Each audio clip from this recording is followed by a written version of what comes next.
কোরআন মাজিদ পড়ার জন্য আমাদের অবশ্যই আয়াতের শেষে কিভাবে ওয়াকফ করতে হয় এই বিষয়গুলো অবশ্যই জানতে হবে। তো আজকের এই ভিডিওতে আমি ওয়াকফের চিহ্নগুলা এবং নামগুলা উদাহরণের মাধ্যমে আপনাদেরকে শিখিয়ে দিব। তো এর আগে আমি ওয়াকফের চিহ্ন নিয়ে অনেক ভিডিও বানাইছি, কিন্তু উদাহরণের মাধ্যমে আপনাদেরকে কখনো শেখাইনি।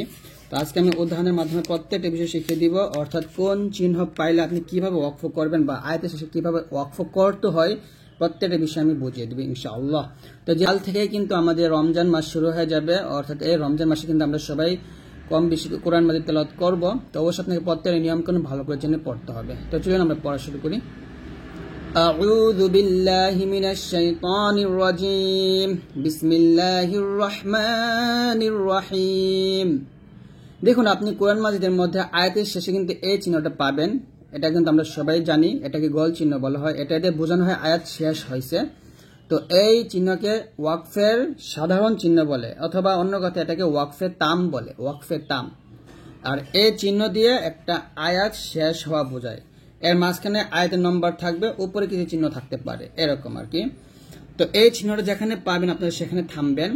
এবং যদি ওয়াকফের অবস্থায় এরকম দুইটা জবর থাকে, দুইটা জবর দুইটা জবর দুইটা জবর থাকে, তাহলে সেইখানে আপনি থামলে এক লিফ পরিমাণ টেনে পড়বেন।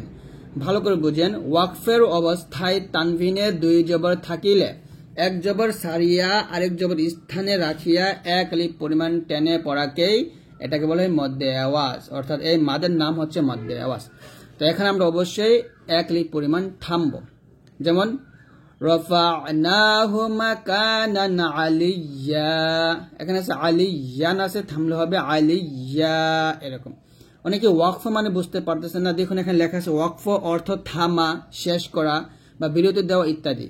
আয়াতের মাঝে বা শেষে পড়া থামানোকে বলা হয় ওয়াকফ। অর্থাৎ আমরা কিন্তু অনেক সময় আয়াতের মাঝেও থেমে থাকি বা আয়াতের শেষে তো অবশ্যই থামি। তো এটাকে মূলত ওয়াকফ বলে। ওয়াকফ সাধারণত এরকম গোল বৃত্তের মতো হয়ে থাকে, কিছু চিহ্ন থামা গেলেও কিছু চিহ্ন থামা যায় না। অর্থাৎ চিহ্নগুলো হচ্ছে এই যে এগুলা মিম লাম আলিফ, এই যে এগুলো আসনিস আসান দেখাবো। তো এগুলোতে কিছু জায়গায় থামতে হয়, আবার কিছু জায়গায় থামা যায় না, এটা বোঝানো হয়েছে। তো কোথায় থামা যায় আবার কোথায় থামা যায় না এটা আমি আপনাদেরকে বুঝিয়ে দিব। তো এইটা থাকলে তো অবশ্যই থামবেন। আর ওয়াকফের অবস্থায় দুইটা জবর থাকলে এক লিফ পরিমাণ টান দিবেন। রফা'নাহু মাকানান আলিয়্যা, এরকম। ওয়ালাম ইয়াকু শাইআ, ওয়ালাম ইয়াকু শাইআ, ইন্নাশ শাইতানা লিররহমানি আসিয়্যা, ওয়াহজুরনি মালিয়্যা। দেখুন প্রত্যেকটা জায়গায় কিন্তু আমি থামছি, আর থামার কারণে প্রত্যেকটা জায়গাতে দুই জবর ছিল, তানভিনে দুইটা জবর ছিল। এখন আমরা কি করছি, দুইটা জবর জায়গায় আমরা একটা জবর উচ্চারণ করছি এবং এক লিফ পরিমাণ টান দিছি। এটাই হচ্ছে ওয়াকফ ধরার একটা নিয়ম, যাকে আমরা মধ্যে আওয়াজ বলি। তারপরে যে নিয়মটা আমরা শিখবো সেটা হলো এই যে নিয়মটা, এই যে দেখুন এই চিহ্নকে বলা হয় যে চিহ্নে ওয়াকফ করা আবশ্যক, এটাকে ওয়াকফে লাজেম বলে। অর্থাৎ ওয়াকফের নামগুলো এখানে দেয় না যদিও, কিন্তু এই চিহ্নটা যেখানে পাবেন সেখানে অবশ্যই থামতেই হবে। আপনি কোরআন মাজিদের মধ্যে যেখানে এরকম পাবেন, এই যে ওয়াকফের তামের উপরে বা গোল চিহ্নের উপর মিম থাকতে পারে, অথবা শুধু এরকম আয়াতের মাঝেও মিম থাকতে পারে। তো আয়াতের মাঝে মিম থাকলে এই মিম দিয়ে কিন্তু ওয়াকফ মানে একটা আয়াত শেষ হওয়া বোঝানো হয় না, কিন্তু আয়াতের মাঝে মিম থাকলে সেখানে থামতে হয়। যেমন ওয়াযকুর ফিল কিতাবি মারইয়াম, এখানে মারইয়ামা ইযা, এখানে মারইয়ামার সাথে এই যে ইযিন তাবাযাত, এটা মিলায় পড়া যাবে না, এখানে থামতে হবে। থামলে কি করতে হবে, এই মিমটাকে সাকিন করতে হবে। তাহলে আমরা এখান থেকে ভালো করে বুঝে নেই। ওয়াকফের অবস্থায় যদি মানে হরফ উপরে এক জবর এক জের এক পেশ থাকে আর সেখানে থামলে সে হরফে সাকিন হয়ে যায়, তাহলে বলতে হবে ওয়াযকুর ফিল কিতাবি মারইয়াম, মারইয়াম আছে এখানে মারইয়ামা আছে, তবে থামলে হবে মারইয়াম, এই মিমটা সাকিন করে ফেলবো। ওয়াযকুর ফিল কিতাবি মারইয়াম, তারপর আবার এটা আলাদা পড়বো ইযিন তাবাযাত, এই দালকে নুনকে ধরবে গুণ হবে ইযিন তাবাযাত, এরকম পড়তে হবে। আমরা এরকম পড়তে পারবো না। ওয়াযকুর ফিল কিতাবি মারইয়ামা ইযিন তাবাযাত, এই যে এরকম মিলায় পড়বো না, এই মিম থাকার কারণে এখানে মিলানো যাবে না। যদি মিলাই তাহলে এই যে আয়াতের একটা অর্থের পরিবর্তন হয়ে যেতে পারে, এজন্য মিলানো যাবে না, অবশ্যই এখানে থামতেই হবে এরকম।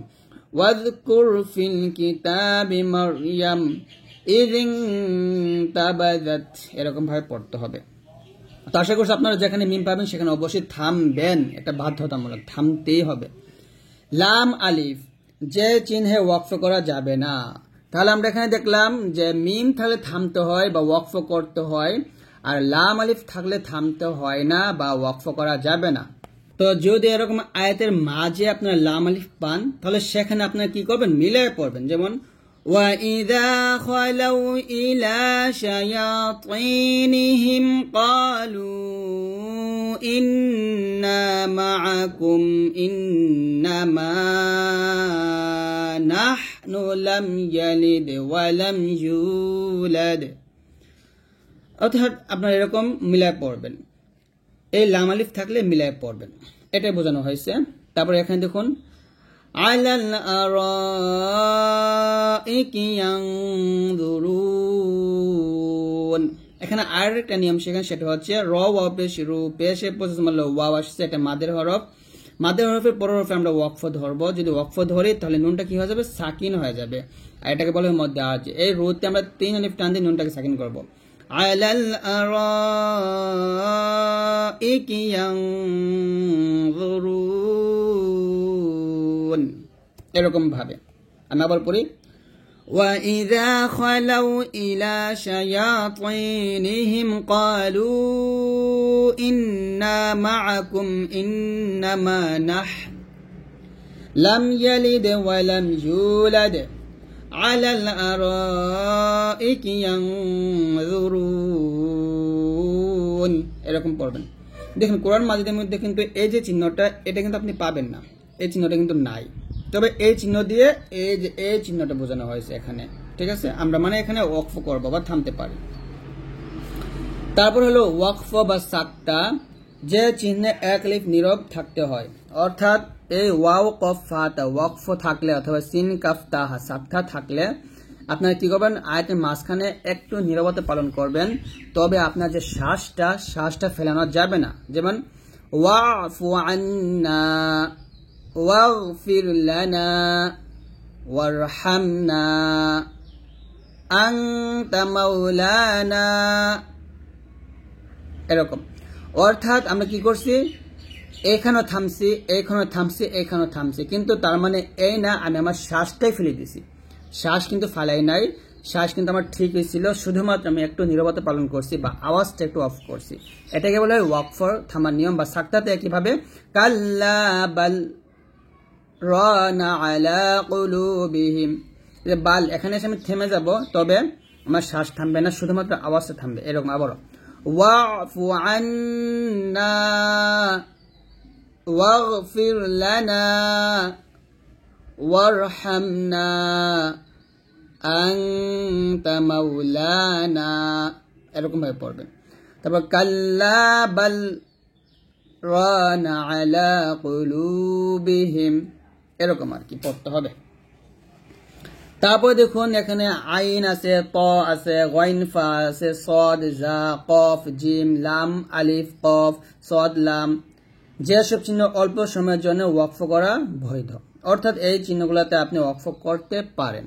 আবার যদি আপনি চান মিলাইয়াও পড়তে পারেন, যেমন ওয়াকালু কুলুবুনা গুলফ পড়তে পারি। আবার যদি মিলাই তাহলে বলবো ওয়াকালু কুলুবুনা গুলফুম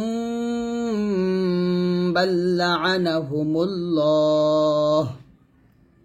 এখানে যদি আমি ওয়াকফ করি তাহলে গুলফ বলবো, আর ওয়াকফ না করলে গুলফুং বলবো, তানবিনের পর বা আসার কারণে এখানে আমি কি করবো, ইকলাব বর্ণনা করবো। আপনি মিলাই পড়তে পারেন, আবার ওয়াকফ করে পড়তে পারেন না। তারপরে ক্বালা সালামুন আলাইক, এরকম। যদি আমি এখানে থামি, জবর পদ মানে ইয়াতে লিনের হরফের পরের হরফে আমি থামলে হবে, এটা মদ্দিলিন এক লিনে পড়তে হবে। ক্বালা সালামুন আলাইক সাআস্তাগফিরু লাক। তো এখানে যদি আমি না থামি তাহলে বলবো ক্বালা সালামুন আলাইকা সাআস্তাগফিরু লাক। এই যে লাক যে কাফটা, আমি এখানে থামি তাহলে কাফে সাকিন হবে। তারপর ওয়াযকুর ফিল কিতাবি ইদরিস ওয়াযকুর ফিল কিতাবি ইদরিস। অথবা বলতে পারি ওয়াযকুর ফিল কিতাবি ইদরিস ইন্নাহু কানা সিদ্দীকা, এরকম পড়তে হবে। সিদ্দীক কত আমরা এক লিপ পরিমাণ টান দেব, কারণ ওয়াকফের অবস্থা আমরা টান দুইটা জায়গায় পাইছি। এটা কিন্তু মানে হচ্ছে এই যে এই চিহ্নটাকে বোঝানো হয়েছে, এই যে এটা। তো যাই হোক আপনি বুঝে নেবেন। তো কোরআন মাজিদে আপনারা এই চিহ্ন পাবেন না। ফাআকরুহা ফাদামদাম অথবা ফাআকরুহা ফাদামদাম, ওয়াকফ ধরতে পারেন মিলিয়ে পড়তে পারেন। বালা ইন্না রাব্বাহু কান, অথবা বলতে পারেন বালা। দেখুন এখানে একটা বিষয় আছে, সেটা হচ্ছে যদি আপনি এখানে থামেন তাহলে বালা এই লাতে এক লিপ টান দিবেন, থামলে এক লিপ টান হবে। আর যদি না থামেন তাহলে 3 লিপ টান দিতে হবে। কেন? কারণ আমি থামলে লামের উপর খাড়া জবর এই হামজাটা এখানে পড়া হচ্ছে না, মানে আলিফটা পড়া হচ্ছে না, যে কারণে এখানে লামে আমার এক লিপ টান দিতে হবে। আর মিলায় পড়লে কিন্তু এই আলিফটার সাথে মিলায় পড়া হচ্ছে, তাই আমার এখানে 3 লিপ টান দিতে হবে। তো যদি থামি তাহলে বলবো বালা ইন্না রাব্বাহু কান, আর না থামলে মিলায় পড়লে হবে বালা ইন্না রাব্বাহু কান ওয়ামরাআতুহু হাম্মালাতাল আচ্ছা দেখ হাম্মালাতাহ। তো এখানে থামলে হুতে আমি এক লিপ টান দিব, ওয়াম মানে না থামলে মিলায় পড়লে ওয়ামরাআতুহু হাম্মালাতাহ। আর না থামলে মানে থামলে হবে সরি ওকে, দেখুন এখানে থামলে হুতে এক লিপ টান হবে, আর যদি না থামে এই হাটা সাকিন হয়ে যাবে, ওয়ামরাআতুহু হাম্মালাতাহ, এরকম ভাবে। তা আশা করছি আপনারা এই বিষয়গুলো বুঝতে পারছেন ইনশাআল্লাহ।